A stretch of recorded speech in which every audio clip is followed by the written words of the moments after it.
The Invisible Tenant, When the Supernatural Becomes Real, is a chilling tale that explores the boundaries between the physical world and the paranormal. Jane, a recently divorced young woman, moves into an apparently quiet apartment, seeking a fresh start. However, she soon realizes she is not alone.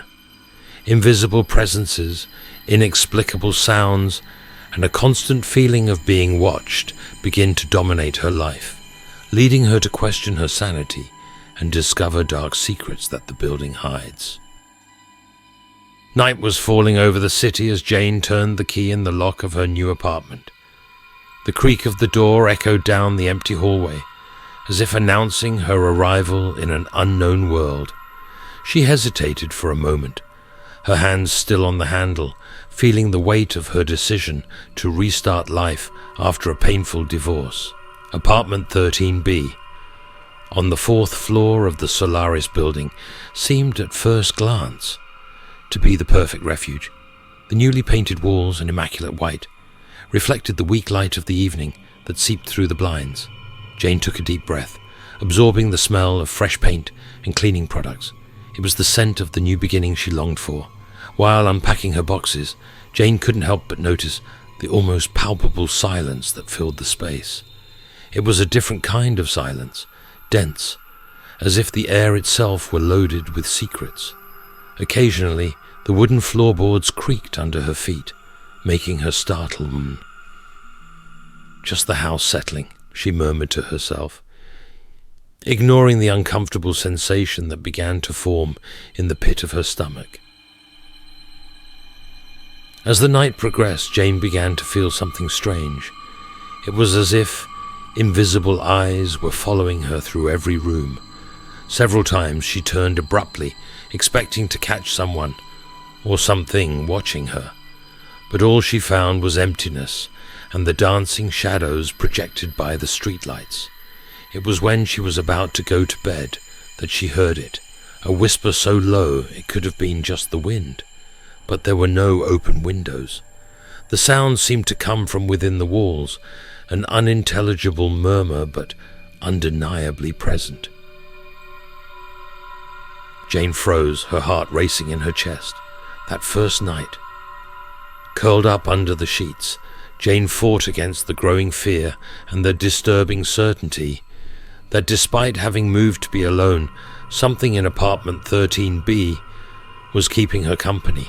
Something that shouldn't be there, something she would soon discover had never left. The days following Jane's move were marked by growing unease. At first they were small things, so insignificant that she almost convinced herself she was imagining them. A glass she was sure she had left in the sink inexplicably appeared on the living room table. The curtains she closed at night were open in the morning, allowing the cold dawn light to invade her bedroom. On a particularly stressful Tuesday at work, Jane returned home exhausted, longing for a hot bath and a quiet night. However, upon entering the bathroom, her heart nearly stopped. On the fogged-up mirror, as if someone had run a hand across the wet surface, was written, "Welcome." The trembling, childlike letters seemed to mock her. "No," Jane murmured, furiously wiping the mirror with a towel. "This can't be real." The nights became tormenting. Inexplicable sounds echoed through the apartment in the darkest hours. Light, almost inaudible footsteps pattered down the hallway. The floorboards creaked as if someone were walking back and forth in the next room, a room Jane knew was empty. One early morning, awakened yet again by a strange noise, Jane gathered the courage to investigate. Armed only with her cell phone flashlight, she cautiously walked through the apartment. The trembling beam of light revealed only the familiar contours of her furniture until a movement caught her attention from the corner of her eye. Turning sharply, Jane illuminated a corner of the living room. For a split second she swore she saw a small figure scurrying behind the sofa. Her heart pounding against her ribs, she approached, her knees trembling. Is anyone there?" Her voice came out as a strangled whisper. Silence. Only the low hum of the refrigerator responded. Summoning all her courage, Jane moved the sofa. Nothing. Only the cold, empty floor stared back at her. Exhaling a shaky sigh, she turned to go back to her bedroom. That's when she felt it. A cold caress on the back of her neck, like child's fingers playing with her hair. Jane froze, the scream stuck in her throat. Slowly, very slowly, she turned around. The apartment was empty, but the sensation persisted, along with the absolute and terrifying certainty that she was not alone. She never had been. Weeks dragged on, and the line between reality and nightmare grew increasingly thin for Jane. What were once isolated occurrences now transformed into a macabre symphony of inexplicable events. One morning, as she looked in the mirror to brush her teeth, Jane saw something that made her choke on her own saliva. Behind her reflection, for just an instant, appeared the pale face of a girl. Hollow eyes, disheveled black hair, and a smile that never reached her eyes. Jane screamed, dropping the toothbrush, and when she looked again, only her own terrified face stared back at her. Objects in the apartment seemed to come to life. Books flew off the shelves in the middle of the night, landing with thuds that woke her up. The television turned on by itself, always to the static channel, the white noise filling the midnight silence like a funeral dirge. The worst, however, was the constant feeling of being watched. Invisible eyes followed her everywhere, even in the most intimate moments. In the shower, Jane felt cold fingers touch her back, making her jump and almost slip. In the kitchen, cabinets opened and closed violently, while she tried to prepare a meal, dishes shattering on the floor. One particularly terrifying night, Jane woke up feeling a weight on her chest. Opening her eyes, she found the translucent figure of the same girl from the mirror sitting on her, staring at her with those hollow eyes. The child opened her mouth, a silent scream escaping her pale lips. Jane tried to move, to scream, to do anything, but she was paralyzed with terror. When she finally broke free from that horrifying vision, Jane ran to the living room, sobs shaking her body. That's when she noticed something that made her freeze. On the wall, written in what appeared to be fresh blood, was the message, "You cannot leave me." Apartment 13B, which was supposed to be her refuge, had turned into a prison of horrors. Jane knew she had to find out what was happening before it was too late. But as the presence grew stronger and more violent, she feared it might already be too late. With trembling hands, Jane picked up the phone. She needed help. She needed answers. And above all, she needed to survive the night. With her heart racing and hands shaking, Jane decided she could no longer face this nightmare alone. The next morning, gathering all the courage she had left, she knocked on her neighbor's door. Mr. Thompson, an elderly man with eyes that seemed to carry the weight of many secrets, reluctantly answered. Jane noticed how he avoided looking directly at the door of 13B as they talked. "Mr. Thompson, I need to know, does this apartment have any history? Anything unusual?" The old man hesitated, running a wrinkled hand over his tired face. "Girl, there are things better left unknown, things this building holds in its walls." But Jane insisted, and gradually, like a dam breaking, the words began to flow. Thompson spoke of the family that lived there decades ago, a couple, and their only daughter, Emily. The girl, just 8 years old, mysteriously disappeared one night. Weeks of searching revealed nothing. The parents, they went mad with grief, Thompson murmured, his voice almost a whisper. "One night we heard screams. When the police broke down the door," he paused, swallowing hard. "They found the couple dead, a suicide pact, they said. But the girl's body was never found." Jane felt a chill run down her spine. The description of the girl matched perfectly with the apparition that haunted her. Determined to discover more, Jane plunged into a frantic investigation. At the municipal library, she scoured old newspapers, uncovering macabre details about the case. Neighbors' reports spoke of constant fights, nighttime screams, and rumors of abuse. One article in particular caught her attention. It mentioned renovations in the building years after the incident, noting the discovery of a suspicious cavity in one of the walls of 13B. The article was abruptly cut off, as if the story had been stifled. Returning to the apartment at nightfall, Jane felt the weight of her new knowledge. The walls seemed to whisper dark secrets, and every corner held the possibility of unspeakable horror. As she closed the door behind her, a familiar sound of child's footsteps echoed down the hall. But now they didn't just seem scary. There was a note of desperation, a silent plea for help. Jane took a deep breath, realizing that it wasn't just her sanity at stake. There was a mystery to unravel, an injustice to correct, and perhaps, just maybe, a tormented soul to free. With trembling hands, she began to examine the apartment's walls, looking for any sign of the cavity mentioned in the newspaper. With each touch, she felt she was closer to a truth that could be her salvation or her ruin. Night fell over the Solaris building as Jane, armed with a flashlight and a desperation born of fear, began to meticulously examine the walls of apartment 13B. Her trembling fingers ran over every inch, searching for any irregularity that might indicate the cavity mentioned in the old newspapers. It was when her fingers brushed a slightly raised spot in the corner of the room that everything changed. A sharp crack reverberated through the apartment, as if something ancient had awakened. The lights flickered frantically before going out completely, plunging the space into oppressive darkness. In the ensuing silence, Jane heard it. A low cry, almost inaudible, coming from within the wall. Her heart raced when she realized it wasn't a child's cry, but an anguished wail, full of pain and anger. "Emily," Jane whispered, her voice trembling. "Is that you?" The crying stopped abruptly. For a moment the silence was deafening.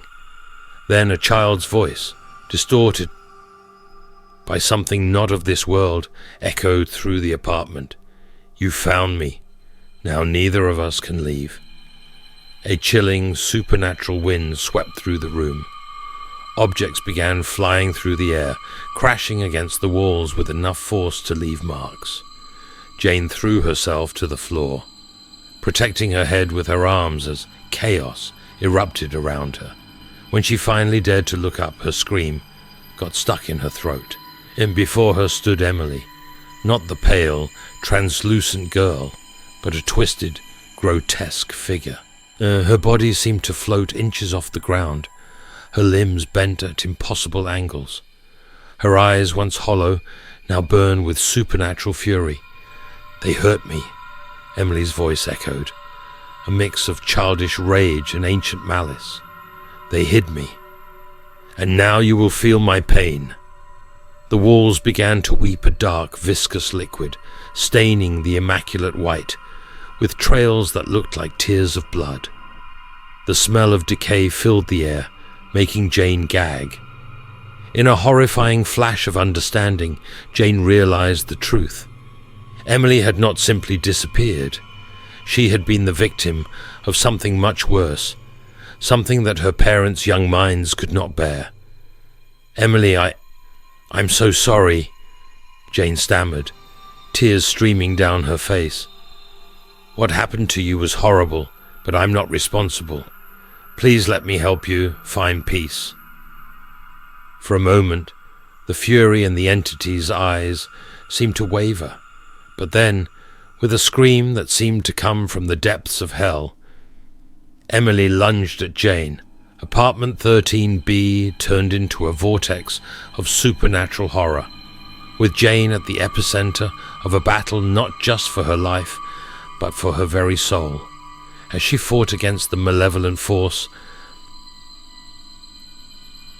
that threatened to consume her, she knew her only hope of survival lay in unraveling the final mystery behind Emily's tragedy, and perhaps somehow bringing justice to the child who never had a chance to live.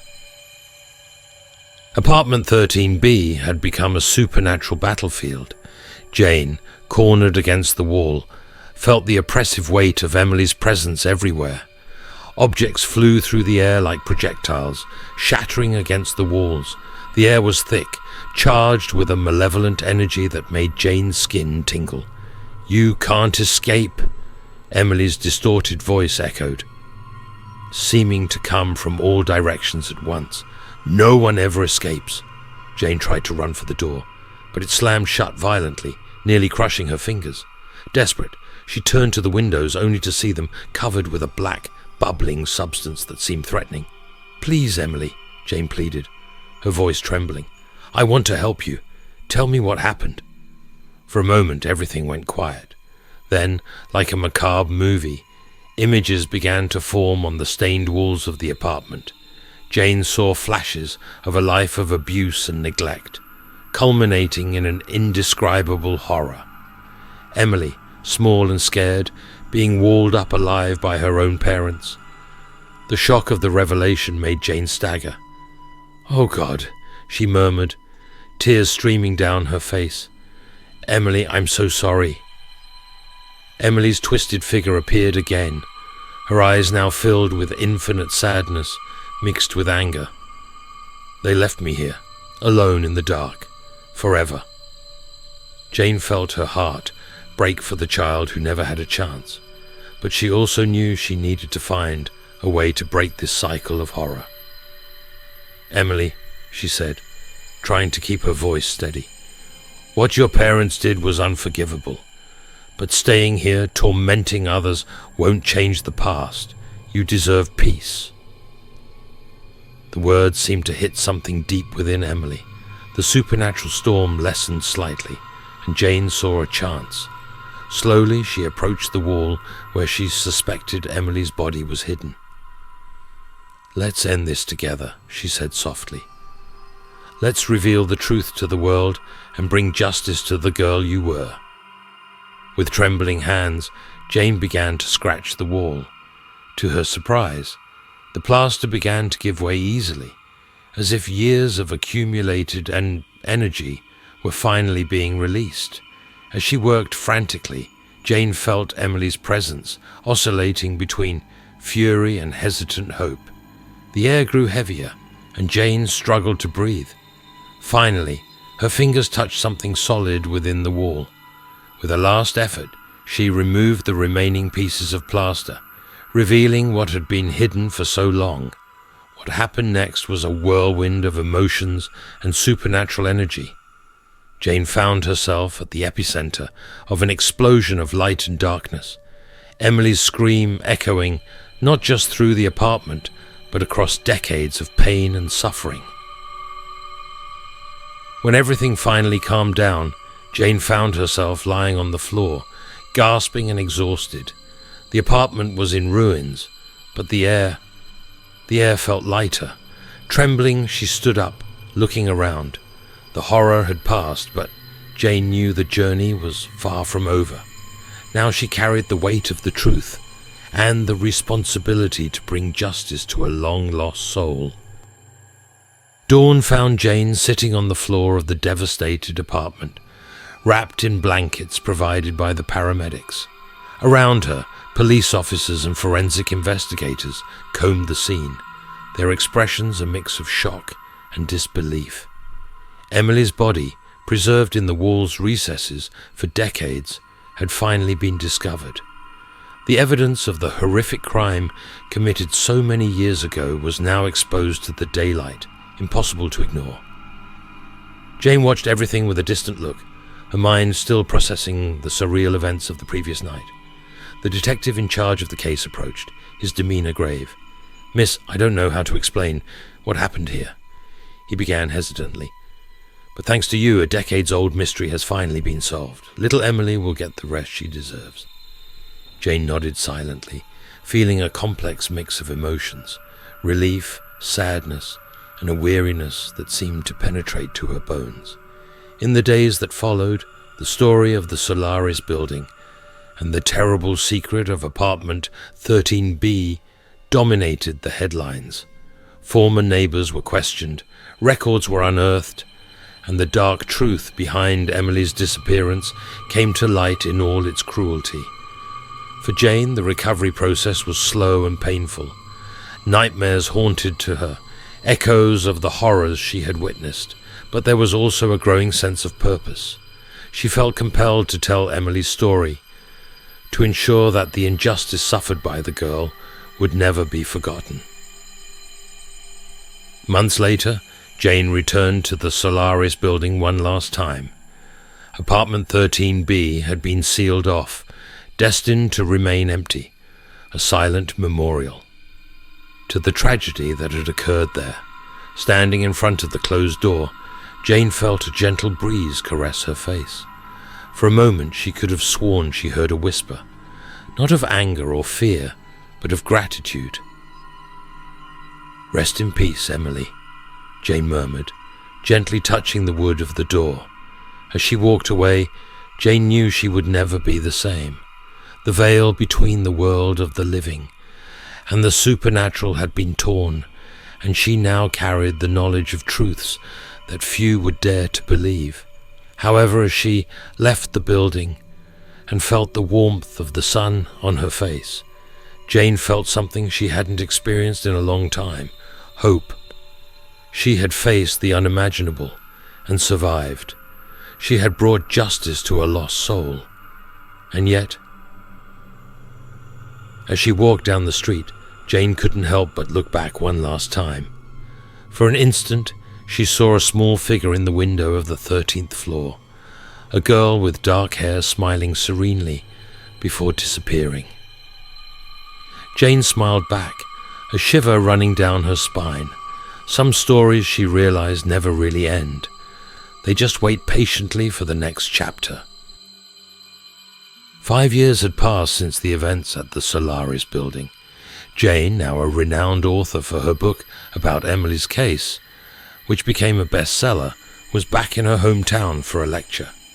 After the event, while signing copies of her book, an elderly woman approached, her hands trembling as she held a worn copy of the work. "You are brave for telling this story," said the woman, her voice low and hoarse. "But there is more, much more that you don't know." Intrigued, Jane asked the woman to elaborate. "I was a nurse at the psychiatric hospital, where Emily's parents were admitted after, well, you know," the old woman continued, looking around nervously. "They said terrible things about an ancient curse on the land where the Solaris was built, that Emily wasn't the first child to disappear there." A chill ran down Jane's spine. "What else did they say?" The woman leaned closer, her voice now just a whisper. "They swore that Emily changed after they moved there, that sometimes at night her eyes weren't her own, and that she spoke with voices that shouldn't exist." Jane felt the blood freeze in her veins. "Why are you telling me this now?" The elderly woman looked directly into Jane's eyes, her gaze penetrating and eerily lucid. "Because last night I passed by the Solaris building, apartment 13B, the light was on, and I swear I saw a girl in the window, a girl who smiled at me with teeth too sharp to be human." As the woman walked away, disappearing into the crowd, Jane stood paralyzed, her mind a whirlwind of thoughts. The woman's last words echoed in her head. "Be careful, my dear. Some stories don't end just because we reach the last page. Sometimes they continue and drag us back into their shadows." That night in her hotel room, Jane couldn't sleep. Every time she closed her eyes, she saw Emily's face, and somewhere distant but unmistakable, she heard a child's laughter, a sound that wavered between innocence and an ancient malice that chilled her heart. Jane knew deep in her soul that her story with the Solaris building was far from over, and this time there might be no escape. The The story of Jane and apartment 13B in the Solaris building is just one among countless others. In every city, in every old building, there are walls that hold dark secrets waiting to be revealed. The veil between our world and the beyond is thinner than we imagine, and sometimes it takes just a whisper, a glance, for it to be completely torn apart. Stay tuned for the next story by Draven Nocturnus, where new supernatural horrors and unfathomable mysteries await those brave or foolish enough to delve into the depths of the unknown. Remember, not all lost souls seek redemption, and not all children's smiles are innocent. Until the next night of terror, when we will once again challenge the boundaries between the real and the impossible. Sleep well, if you can.